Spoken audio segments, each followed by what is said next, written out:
Whenever you are ready. I mean, I'm ready now because I already hit the recording button like 20 minutes ago. I'm just kidding. I didn't. I only just hit it a second ago. Welcome, everybody. You may be wondering, where was the video last week? It got corrupted for some reason. And silly old me didn't realize that it was corrupted until, after spending 5 hours working on the graphics. That was a fun waste of time. Oh, I can only imagine. But, that being said, we'll kind of soft mention some things from last week. Nothing crazy and all that. The only real thing I have to say real quick, also this is going to be a shorter one because I had a lot of plans this week. I am really, really busy this week, so we're going to try to keep it a little bit shorter today for all y'all. Mainly for my sake. But, real quick, we'll breeze over baseball. The only thing I noticed were the Marlins. I just remember the past couple of years everybody talked about how the Marlins sucked. And now they're in the divisional series. So, I don't know how that happened, but gives me hope maybe for my Pistons. They did surprisingly well against the Cubs, I believe was who they were playing. Yeah, there it is. They're playing the Cubs, and they actually played pretty well against the Chicago Cubs. Who has showed up for the Marlins, though, and has been a nice piece, is Jesus Aguilar. He was terrible for the Milwaukee Brewers. They let him go. Marlins picked him up, and he's been a decent player for them so far this year. That's good. Hold that thought. I'm going to splice the... All right. Wow, we've changed locations just like that. Isn't that the coolest thing about editing? I noticed my camera was super choppy, so I'm actually just going to run it straight through my recording thing instead, so that makes it a little bit smoother on both of our ends. Hopefully, I know my end will be smoother. I hope his end will be smoother. Just kind of did a little tweaking around with the settings, like with a finger snap. It definitely didn't take that long in real life. But yeah, no, Marlins are interesting. Anyway, let's move on to the football. Actually, sorry. I guess I might as well mention the Lakers are one win away from winning the NBA Finals, and will probably win it in either game 4, 5, or 6. But, I don't want to talk about that. I don't like the Lakers. I specifically wore my Shaq Orlando Magic jersey over my Magic Johnson jersey. Anyway, let's kick things off with some... Let's kick it off with a little softball here. Let's kick it off with Oklahoma, Iowa State. Oklahoma is now unranked for the first time in a long time. Bottom of their division almost. The only two teams that are worse than them in their division are Texas Tech and Kansas. And if you're barely above Kansas, there is something going wrong. So this is one of the ones Mitch wanted to talk about. So take it away. I got confused when you said softball. I'm like, we're talking about football here. But... Oh, like a soft one. We're not gonna start with Auburn, Georgia. I was a bit confused for a second, and then I kind of figured it out. But anyways, yes, Oklahoma and Iowa State was the one I wanted to talk about. As Ferbensky said, we did not have the video from last week, which is where I talked about Oklahoma and Kansas State, where Oklahoma decided to blow a 21-point lead against Kansas State and lose 38-35, which was rather disconcerting. And now here they go again this week with what was a decent lead over Iowa State. They're doing okay. They had a lead and absolutely blew it in the fourth quarter yet again, and lost yet again in the fourth quarter to another middle-of-the-road average team who was not looking good to start the year. If you ever saw that Brock Purdy pick where he decided to throw it back, I don't even know. Brock Purdy for Heisman. Anyways, not a good start for Oklahoma by any means, obviously. 2 back-to-back games where you blow it in the fourth quarter and just looked absolutely terrible. And probably won't, and very unlikely that they'll make the college football playoff now. And now not even ranked. Little interesting to see Oklahoma not in the top 25. But I think one big thing for Oklahoma here is just the defense, and it literally is the cringe for the Big 12. If you have to have your defense step up for you, is not going to happen. It is not going to happen. You have to have your offense score like 50 to win those games. Defensive players go to the SEC. Yep. And really, for Oklahoma, they got to get together. I don't think they're going to make the college football playoff. Very unlikely. But if they want any shot, they got to get together and fast. You know what my answer to anything improbable is now? It's 2020. Anything can happen. Honestly, half of your team could get COVID. I'm not saying I want this to ever happen, but half of your team could get COVID, and boom, 2 games. He just losses. Everyone could have stupid losses. Exactly. Everyone could have stupid losses or good big losses. The Patriots, moreover, I mean, they didn't lose their entire team, so they could still play, but they had to play without Cam Newton. But we'll get to that one later. Yeah, no, I mean, Brock Purdy looked decent. 12 for 24, 50% passing is always good. 254 yards is a decent amount. Only 1 touchdown thrown, but Breece Hall stepped it up in the running game. And then for Oklahoma, Spencer Rattler definitely had his worst game. Only throwing for 300 yards. Worst against Kansas State, I think. But I thought he threw a couple more touchdowns against Kansas State. 25 for 36. He was good in terms of completion percentage, though 2 touchdowns to 1 interception is never a good thing. Either way, Oklahoma not looking good. Oklahoma State, though. Oklahoma State's top of the division now. So that could be interesting. Keeping ourselves within the Big 12, the other upset of the week, TCU, Texas. TCU, I think it was a fumble, forcing a fumble at the goal line to stop Texas from completing their comeback to win. It was a very interesting game. I was working half the time. I kept popping back and saw a different score. Saw TCU take the lead. Saw Texas climb back into it. I would have loved to watch it. I mean, Sam Ehlinger threw a good amount of touchdowns, but overall, completion-wise, 17 for 36.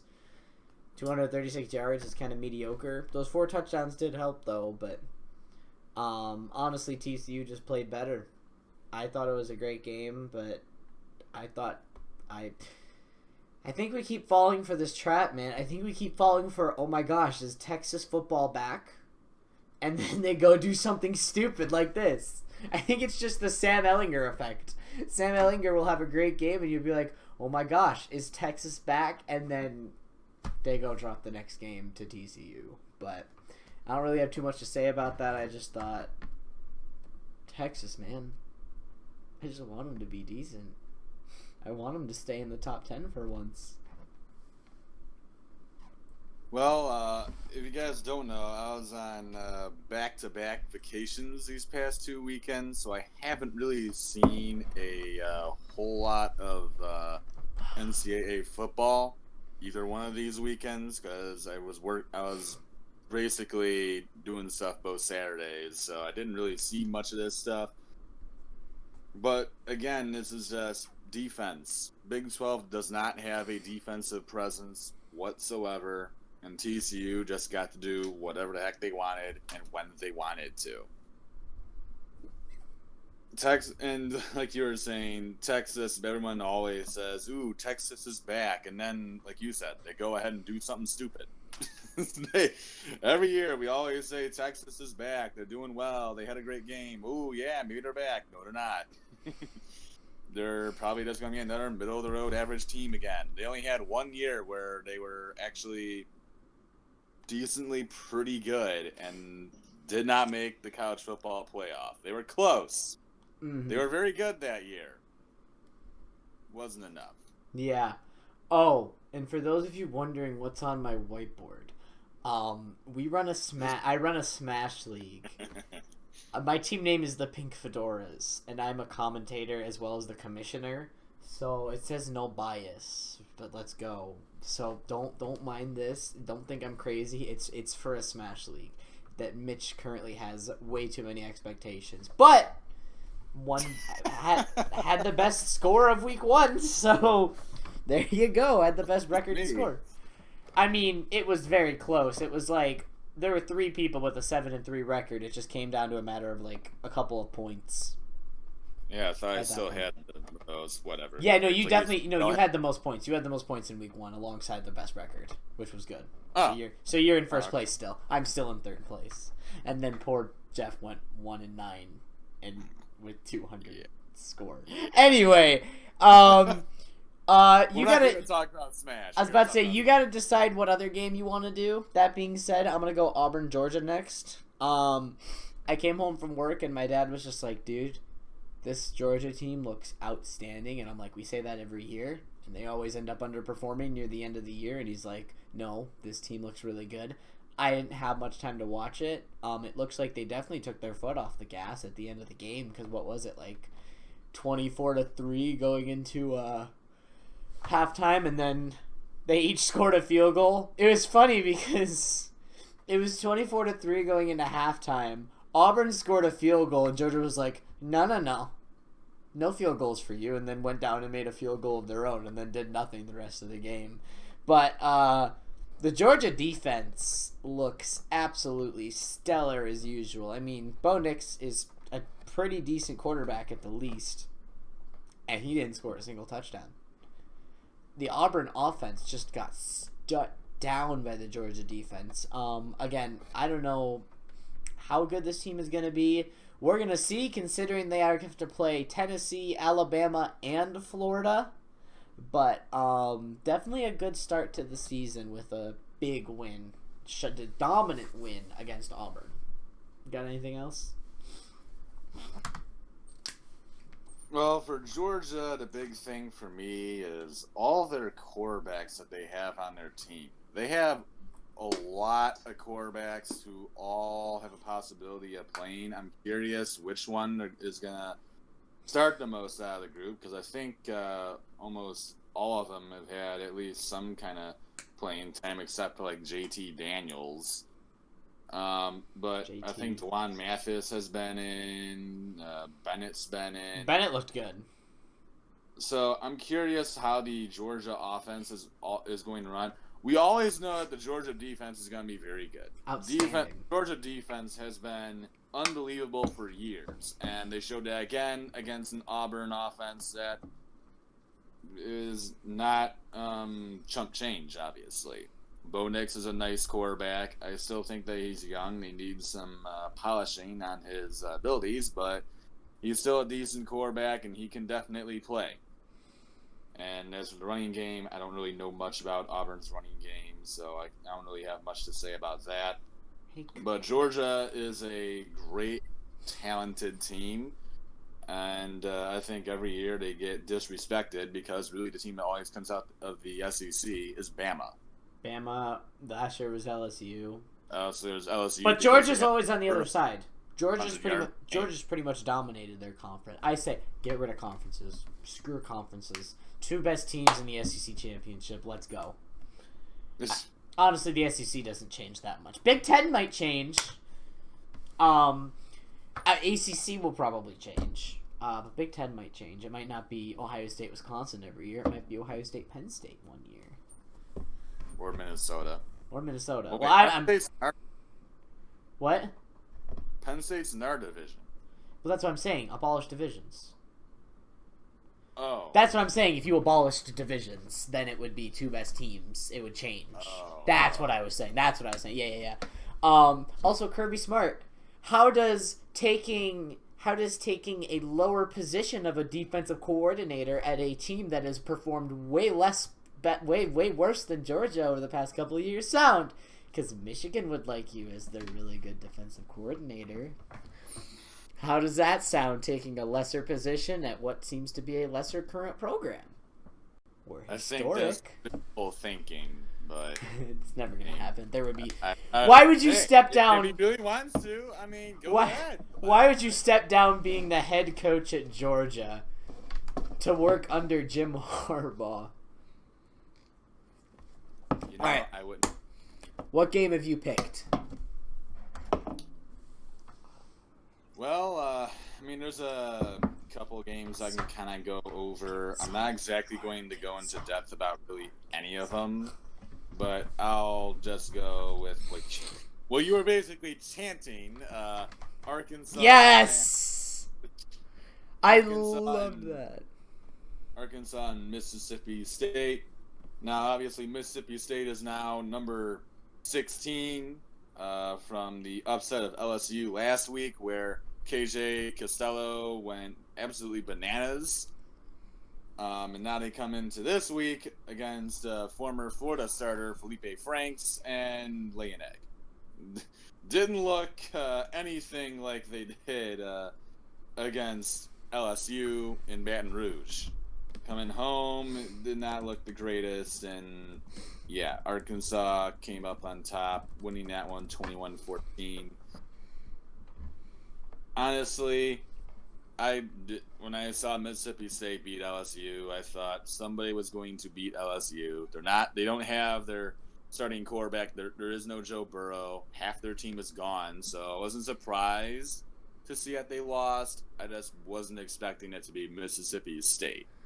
Yeah. Then when I saw Mississippi State go to 16, I'm like, that is beyond overrated. And then Arkansas beats them. I'm like, yep, there you go.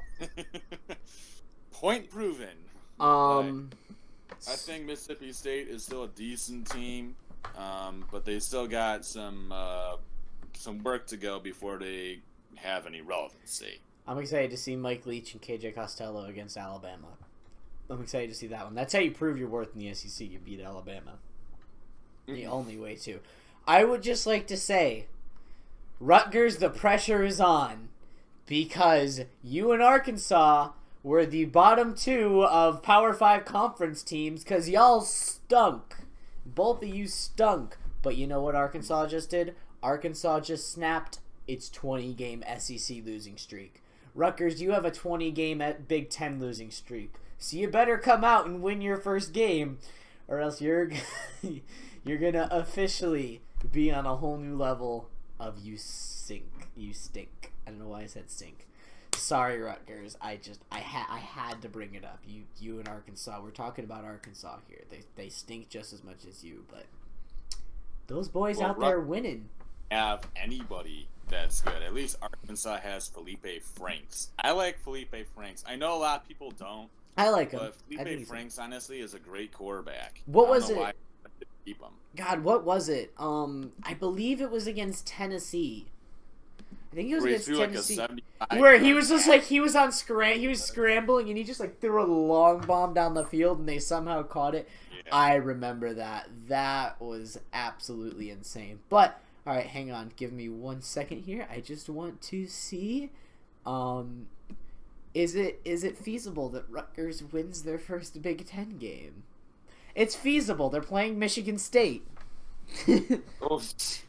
Not what they asked who was against, but I mean, Michigan State still far and away, I think, better than Rutgers, but at least they're not starting against like Wisconsin. Like I said, it's not like Nebraska. Nebraska complained and wanted to leave the Big Ten, so the Big Ten was like, "All right, you complained. Here, your punishment is you can play Ohio State first. Have fun." But I'm sorry, Rutgers, you're not beating anybody. I'm looking at the schedule right now. Michigan State, Indiana, Ohio State, Illinois, Michigan, Purdue, Penn State, Maryland. Michigan State and Maryland. Michigan State and Maryland. Michigan State and Maryland are their best chances. Yeah, they're not winning either one of them. No. They're not even home one of them. Well, does home field really, really matter too much? Not either way, we're not talking about the crapshoot of Rutgers. Yeah, I mean, I like Felipe Franks. I did not think my dad told me Arkansas beat somebody, and I was like, "Oh, who did Arkansas beat?" And I was actually kind of bummed that it was Mississippi State because I had high hopes for them. But I still think they're going to be a good team.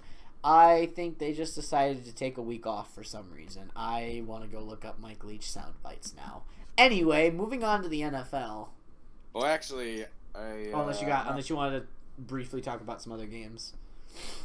Well, I was going to talk about the upcoming week, which actually is slated for a lot of big games. We'll obviously talk about it in the next episode, assuming it doesn't corrupt on us again.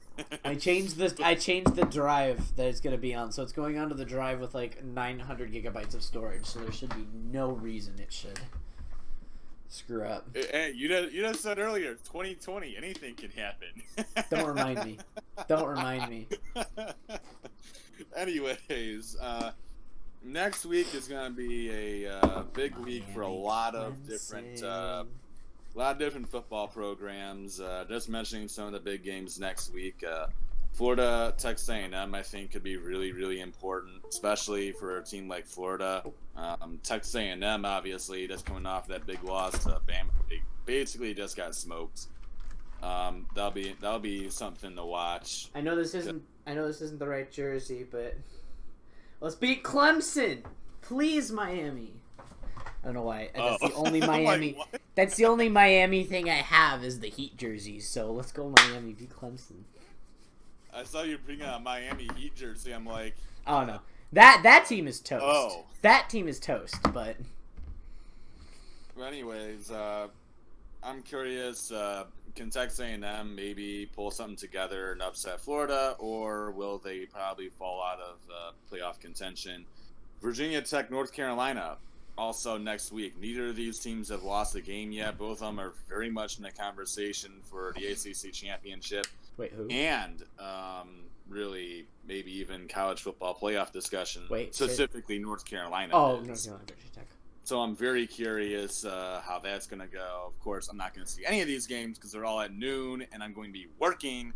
Probably going to miss all of them. I thought you said Georgia Tech, and I was like, Georgia Tech is not in the running for anything. They lost to Syracuse. They lost to Syracuse. They have Virginia no chance. Tech. Virginia Tech, not Georgia Tech. Georgia Tech sucks, okay? I know. They suck almost as much as Syracuse. Syracuse has Tommy DeVito, who is a terrible quarterback. But we're playing Duke this week, so we might have a chance.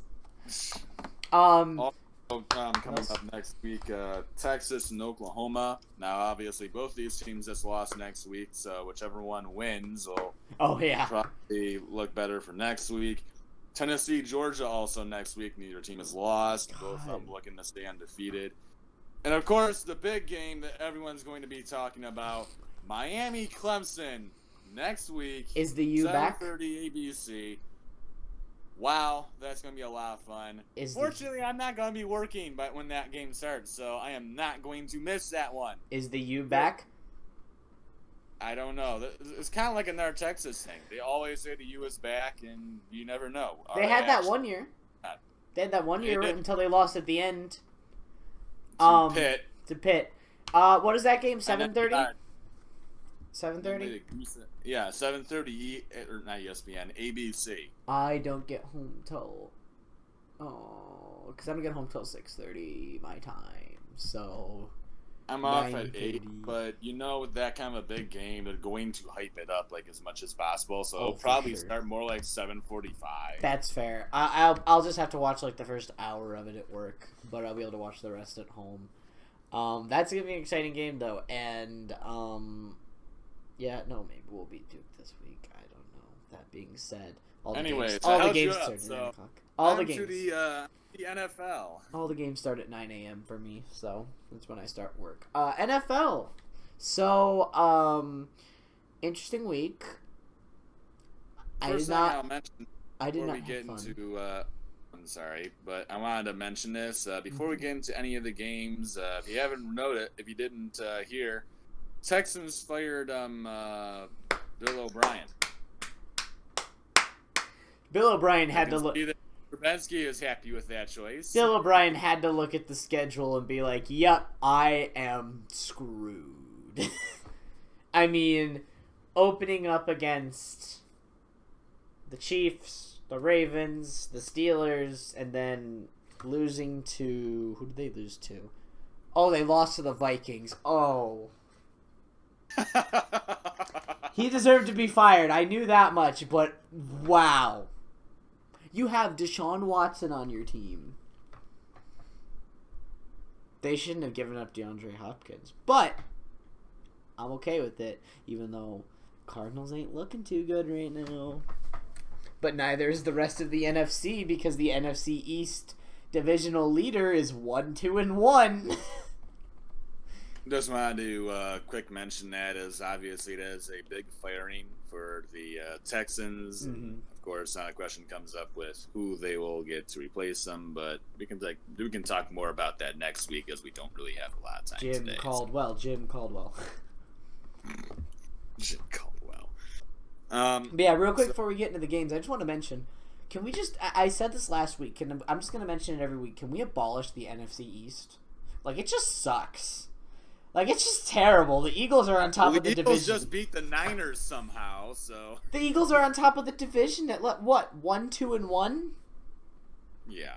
That's terrible. It's bad.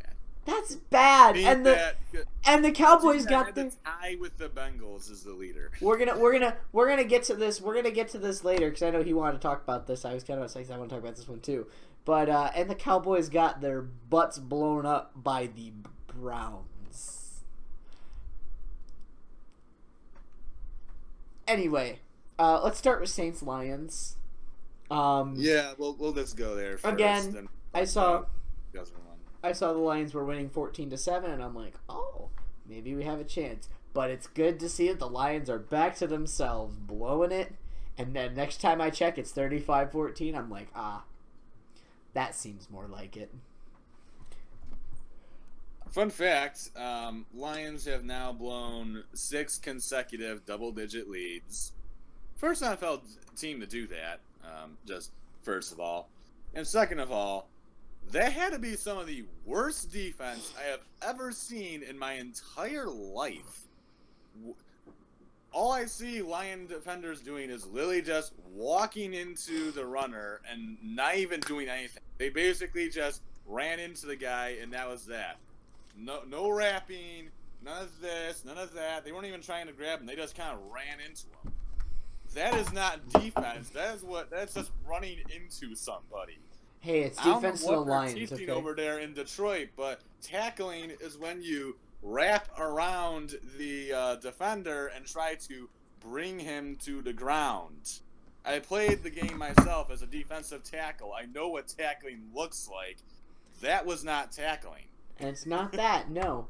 Hey, it's the Lions. As for defense, Lions fans, I am very sorry. I am very sorry that we have to deal with this crapshoot where we're winning 14-0. We blow the lead, and then we try to come back at the end because we feel sorry for ourselves and don't make it. Wasn't Matt I'm so sorry. Patricia a defensive coordinator? He was. Come on! Oh my word! That. If only we could have kept Darius Slay. Darius Slay wanted to stay. He would have been fine with being a Lion. We didn't need to trade him until you broke the relationship with him, you stupid management. Oh. I don't want to watch the Lions until they fire Matt Patricia. And to be fair, I don't have to watch the Lions because I don't get them out here. It's not the only game that's on. Thank goodness I don't have to watch the Lions. About the Saints last week, they had lost to the Packers in what was a big Sunday night game, 37-30. And the Lions had somehow beat the Cardinals the week before, which gave us Lion fans some hope against the Saints when they didn't have Michael Thomas, Marshawn Lattimore, Janoris Jenkins, or a bunch of other people. And we still happened to blow a 14-point lead in that game and then try to come back and lose. This mug is filled with my about tears. The Lions and blown leads and whatever. Let's talk about the Cowboys losing to the Browns. What the heck happened here? I would just like to say this mug is filled with my tears. I don't know what to say about the Cowboys. Honestly, it was funny. Myself, I had a lot of expectations really for Dallas this year. I thought they were going to be really, really good. I didn't. Specifically, I thought the defense was going to be significantly better from the year before. and they have been absolutely terrible. That has been really, for me, that has been the major issue for the Dallas Cowboys. That defense has been absolutely atrocious. If you haven't noticed, in the last 3 games, I just did the math for the heck of it. In the last 3 games, the Dallas Cowboy defense has given up an average of 42 points. If you do the math, that is 6 touchdowns a game. That is absolutely terrible. Now in the Big 12, that would be the normal, because that's what the Big 12 is. You score 6 touchdowns a game and you lose still. I think that's still ridiculous, but that's how the Big 12 works. It doesn't work like that in the NFL. And the Cowboys just have not been able to play defense whatsoever. And the Browns, for the Cowboys fans, yeah. I think if you're a Cowboys fan right now, you gotta want. I know it's probably swirling around in Cowboy country right now. Is Mike McCarthy really the head coach for the Dallas Cowboys? Is he really the right? Is he really the right guy? That's gotta be swirling around in Dallas, because obviously with the Cowboys, you gotta be perfect or it's not gonna work. I love for Dallas, it just has not worked so far, and losing a game like that to the Browns is just absolutely embarrassing. I love watching. And hey, we are Lions fans, so we know how you feel. I don't feel anything for the Cowboys fans. They're loud mouths. We're America's team. Well, guess what? America's team just lost to the Browns. And actually, I want to mention this. As for Cleveland, they're 3-1. Yeah. Whoa! Wait a second. Where did this come from? Pump the brakes. Pump the brakes. They've also played the Cowboys and the Bengals in 2 of those games, okay? And Washington, I think, was the other one. So, pump the brakes on the Browns train. Honestly, with how crappy the AFC is, they might still get in the playoffs, but it's really it. All right, I got to speed through it, so we only got 2 more games to go because I got to hop on to my other group. So, real quick, I'll get to my 2 games. Cardinals getting absolutely annihilated by the Panthers. That was embarrassing. That was a crap show. Kyler Murray played conservative as all hell. He threw 0 interceptions, but he played super conservative, only made the passes he needed to. And honestly, I would take an interception or 2 if it means we're getting this many more yards. If we're getting 200-300 yards a game. He only threw for 133 yards. He played insanely conservative, only took what was there. He was definitely rattled by the 3 interception game against the Lions last weekend. Panthers look good. Panthers are obviously looking better. I mean, 2-2 now, even without McCaffrey. So when this team gets McCaffrey back, if they can keep rolling, they might do decent. But I still don't have too much high hopes for them. But Cardinals was a very disappointing game. Anything to say on the matter real quick? For Arizona, I did not really watch a whole lot of this game. Again, I was on vacation, so I was on my way back when most of these 1:00 games were happening, and so it also took me forever to get NFL Red Zone going because I don't have my iPhone 5 actually finally is broken. So I can't really use it to do Red Zone anymore. So I'm still trying to figure out what I'm going to do because I love NFL Red Zone. I love streaming it all the time. But anyways, Arizona, it was definitely, like you said, Kyler Murray seemed to be a little rattled from that ugly game against the Lions. And hey, that's what you're going to get out of a young quarterback.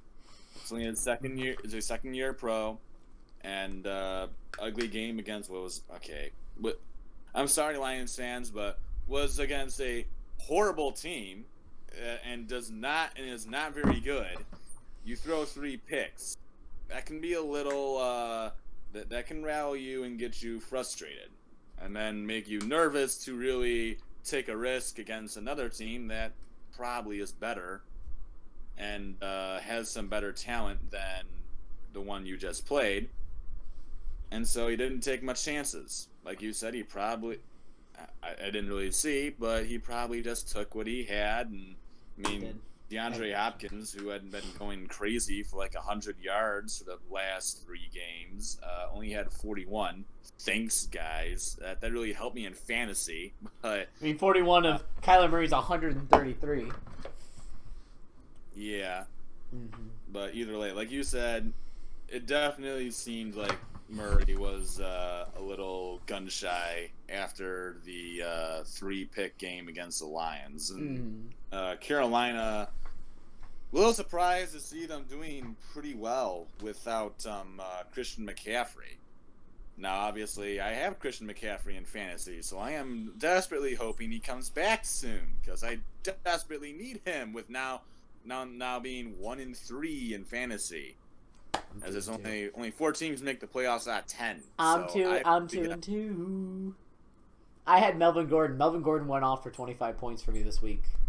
Oh, I'm talking about my brother's league. That's where I have McCaffrey. I don't in ours. I'm 3-1 in our league. I'm fine there.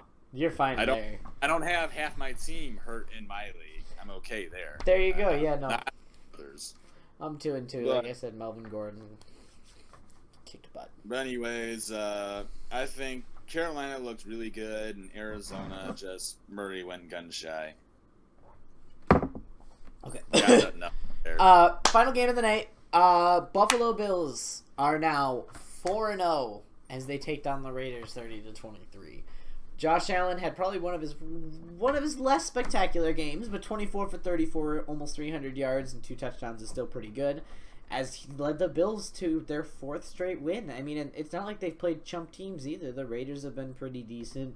The Rams have been are pretty decent. I don't know who the other 2 teams they played. They are the Jets are not good. The Jets don't count. We forget about that game. That's just a gimme win. Dolphins were the other one. Oh, okay. Still, 4-0 is a decent start. I'm excited to see this team against the Patriots, though. That's always the true test of the NFC East. Can you beat the Patriots? Just like the SEC. Can you beat Alabama? And, I mean, even Las Vegas, I think, honestly, exceeding my expectations for them. They're looking pretty good.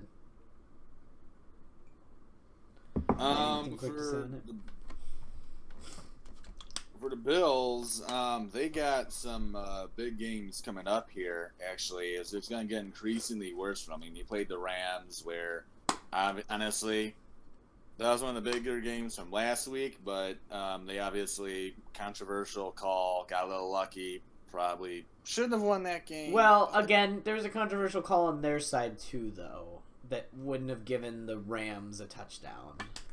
So it was pretty equal. Controversy all over. So it's the NFL. What's new? True.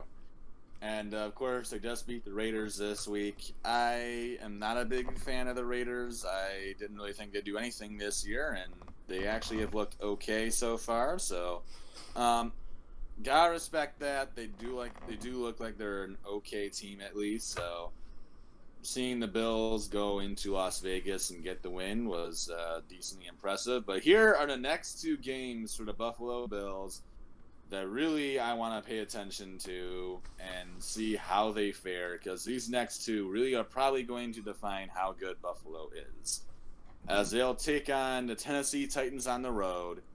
Now, Tennessee is in a lot of COVID trouble probably with the NFL right now.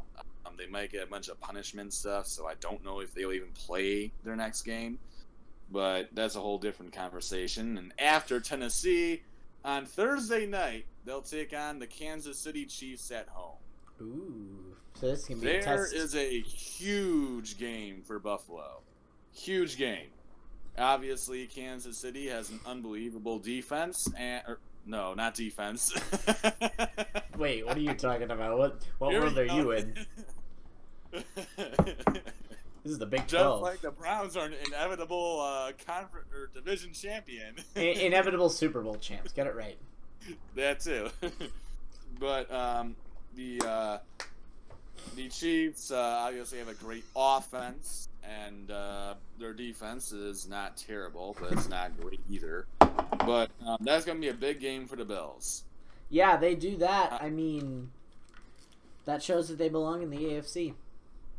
Should easily make the playoffs, though. But that being said, like I said, shorter episode for this week. I had to go do some stuff. But thank you all. Oh, you got something? Closing remarks? I actually do have one game that I still have left to do. Oh, we're doing 3 games. Well, because we're counting the Lions as a give me game, right? Yeah, because we always got to talk about the Lions, right? What's your last game then? My last one was the Eagles and Niners. Oh. You don't want to do this, do you? say what you gotta say. This is ugly. Well, honestly, I was expecting a blowout, and when I actually checked the game and I saw the Eagles were winning, I was like, "Wait, what?" I was a little surprised, to be honest. I thought the Niners had it in the bag, and instead the Eagles were winning. I'm like, "Wait, what in the world is happening?" And so I actually sort of paid attention until I fell asleep, and I woke up again. The Eagles won. I'm like, wait, what just happened? The Eagles are actually winning the NFC East now. I'm very confused. At 1-2-1.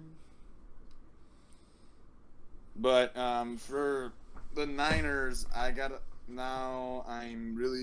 concerned about San Francisco. Even with the injuries, they had some of them come back yesterday, or not. It's not yesterday anymore. George Kittle played, on Sunday.